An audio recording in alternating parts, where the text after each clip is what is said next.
Russians have been using them for years in space. We've been concerned about it because what happens if that Russian bird comes down? There's issues, right, with all of that. These nuclear propulsion plants really tend to make a whole lot of sense. Hi, everybody. Craig Peterson here. I was on this morning with Mr. Jim Polito.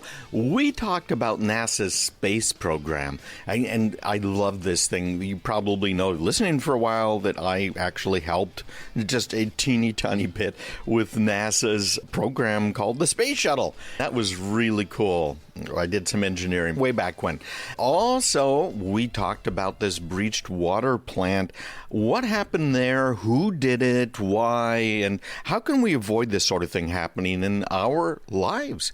So here we go with Jim. Hey, what's Team Viewer? Well, apparently, I guess it's something like Zoom. Guess what? Hackers busted in through it, almost polluted water in Florida. This is the stuff we were worried about. Joining us now to discuss all of this, our good friend and a very popular guest, Tech Talk guru, Craig Peterson. Good morning, sir. Hey, good morning. Yeah, this is a bad thing, Jim. You're right about that. Apparently in Florida, hackers broke into the computer system. And just a smaller system, a smaller water system in Florida, provides water to about 15,000 people.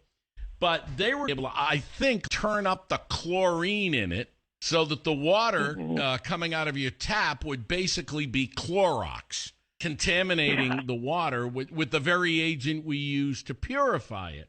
It seems that, as usual, they're not listening to Craig Peterson down there, the people running this water system.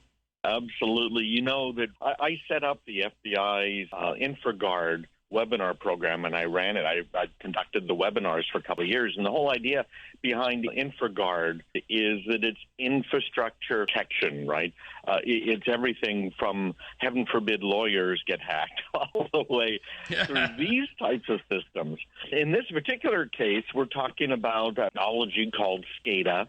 These are devices that are everywhere. These are devices that control valves. They'll open and close valves on the electric grid. For instance, right now in Texas, right, they were foolish enough to go to wind power. And so all of a sudden now, all of the windmills are frozen solid. I saw, by the way, a video of this drone that applies de-icer to these windmills. Anyhow, they're frozen just like an airplane. If it's flying through the sky and it gets iced up and they don't have anything to stop that icing, of course, commercial planes, the wings will no longer have lift. The same sort of problems happening with those windmills down there in Florida. What happened now is they have to shut down parts of the grid. Throughout Texas, Oklahoma, Arkansas, they are now shutting down parts of the grid during rolling blackouts.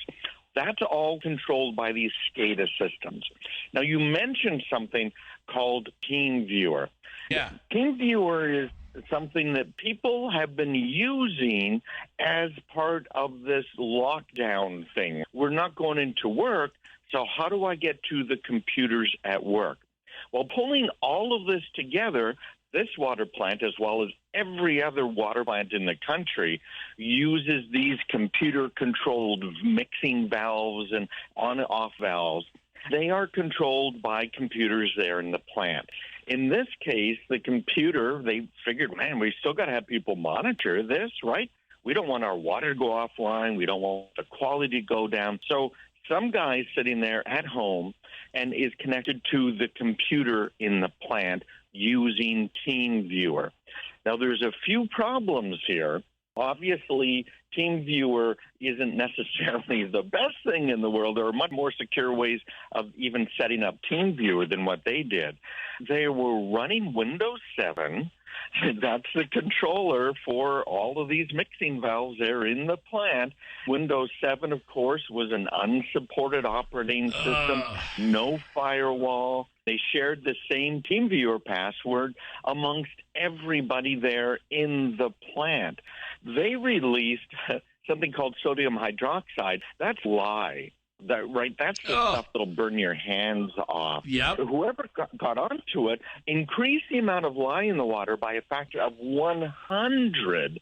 It could have caused sickness or death. At least the guy who's working from home, who's using TeamViewer, saw, wait a minute, somebody just changed the lye setting to death. I'm going to turn it back down again. We're talking with our Tech Talk guru, Craig Peterson, just about the things that we do worry about, which is World War III will not be fought with conventional weapons. It'll be fought over the internet. We see this in a hack into a water plant in Florida. Craig, do we have any idea where this hack came from? Is it, as they say, the usual suspects? Yeah, it's almost certainly Russians. No, we don't know yet, but I thought I'd throw that in there. In fact, there's an advisory out right now from the state of Massachusetts about this. They're talking about what the problem was. We know how they got. We aren't sure who it was yet. This is old-style hack. This is not using what we call a zero-day vulnerability or anything else. The people who set it up were, I would say, stupid, but I'm not going to say that. I would have said stupid if I had said something. They should know better. If they had attended any of the briefings that I conducted for the FBI InfraGuard program, they would have known that. We don't know. It could be anyone, anywhere. Heck, it could be another employee at the water plant that just wanted to prove his point that the system's insecure. Yeah, not good. Not good. This is not good. Just fix it so we won't worry anymore. Craig, to go to Mars, help me out with this because you are the smart person. We need nuclear power? Wait a minute. Yeah. So you're saying that it's going to be like the Starship Enterprise. You're going to have dilithium crystals in there. Scotty's got, I can't give it no more, Captain. Are we really talking about a nuclear-powered spaceship to go to Mars?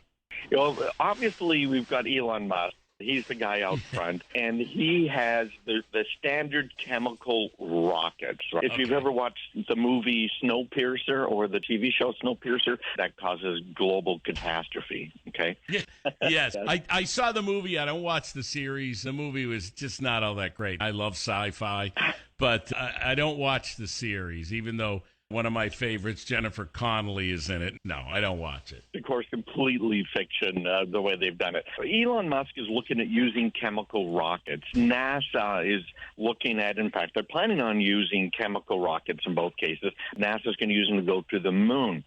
It gets very expensive. Our first moon shot, you and I both remember it in the 60s. I can remember watching it live on TV. It was just mind-blowing.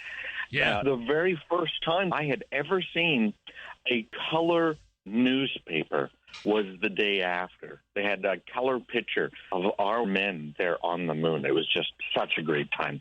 We were planning on something different. We were planning on having boosters to get the main rocket supplies up into orbit around the Earth, then filling those up with fuel, having fuel there, and then using the rocket that we assembled in orbit around the Earth to then go to the moon.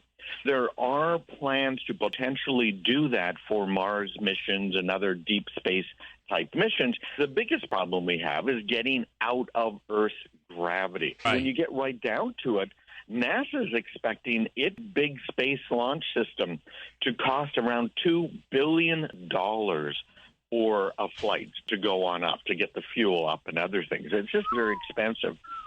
Some technology that we looked at in the 60s was nuclear technology, where we have a small nuclear power plant. We know how to make these things. The Russians have been using them for years in space. We've been concerned about it because what happens if that Russian bird comes down? There's issues, right, with all of that. These nuclear propulsion plants really tend to make a whole lot of sense. We'll cut way back on the costs because the amount of nuclear material we have to haul in space is a tiny fraction of chemical propellant we'd have to haul in space. NASA's looking at it again.